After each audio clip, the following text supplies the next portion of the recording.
and be safe and be alive. Maybe let me end by indicating that in total we've had 80 students here. 76 are going home today.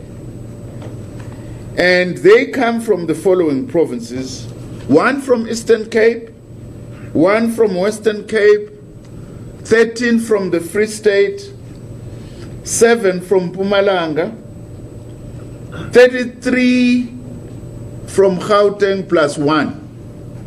The one is a private student. Dr. Hasina Gori spoke to some of the students at the Birchwood Hotel. What an exciting day here at the east of Johannesburg at the Birchwood Hotel, as 76 students are returning home to their families after getting a negative COVID-19 test results. These students were repatriated from China, where they were on learnership programs for over a year. They then spent 14 days in organized quarantine and have now been given the all clear to return home. One of the students that here with me is Austin. Thank you so much for speaking to me. Tell me, you left for China 1 year ago. What were you going there to get learnership and internship in? I was going to learn IT, coding, game design, because I was studying animation before I got here, so I wanted to further on my knowledge of that. How was that experience, just being in China and getting that experience? Oh, it was very exciting. A little bit scary in the beginning because we didn't exactly know the Chinese culture and how people live their lives. But as time passed on, things became more comfortable. We had the free time to go out to do anything we like. And the work was a little difficult because we weren't exactly sure, but we had lots of fun and we kept moving forward. Tell me that experience when you heard about COVID-19. You were at the epicenter, and that experience that you were going through now, being there. Well, it was definitely scary. There were times when I wouldn't exactly know what to do. The Chinese people, they were very strict about it, but they did their best to make sure we were kept safe, especially well fed, so they would bring in their own people to our campus to make food for us every day so that we stay safe. They told us to stay isolated at all times, and they did their best to just keep us in good company. How was that isolation for 51 days?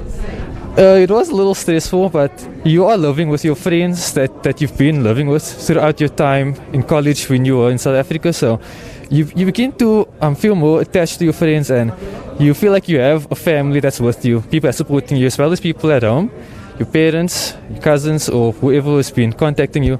But you always have people supporting you from basically everywhere around the world. How long more did you have for your internship before COVID-19 happened, and what happens to that now? Since then, we would usually just do our work as normal, but once the virus hit, everything was put on hold for a bit. Eventually they became online lessons for all of us to go and do every day. We just sit on our phones, we watch videos, and then we study with the equipment we have. And so far, that's how we've been progressing. So what happened, after repatriation, when you got to South Africa and you landed here and hearing, you're not going to be able to go home? What were you thinking at that moment? A part of me, it kind of made sense because we were at the place where the virus was first brought out. And we had to be tested just to make sure. So when I was told that I was going to be in quarantine for an extra 14 days, I was okay with that as long as I know I'm tested and the results come in, I'm a negative as well as every other student. So that means we are all good enough and we can be sent home without endangering our own parents. How excited are you to go home now? I'm excited, a little bit emotional because I've gotten used to what I've been dealing with, going in China, living alone with friends, but I do dearly miss my family, and I'm pretty sure everyone else does. So once we all go home, it's going to just feel so relieving and so good. What's the first thing you're going to do when you get home?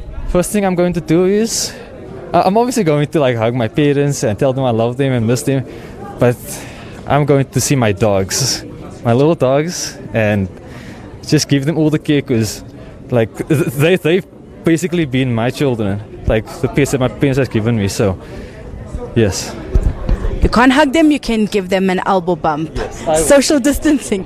That was one of the students that are going to be returning home to their families after 1 year in China. Many of them were repatriated on the last week of March and then brought into quarantine here in Birchwood Hotel. Back to you in studio.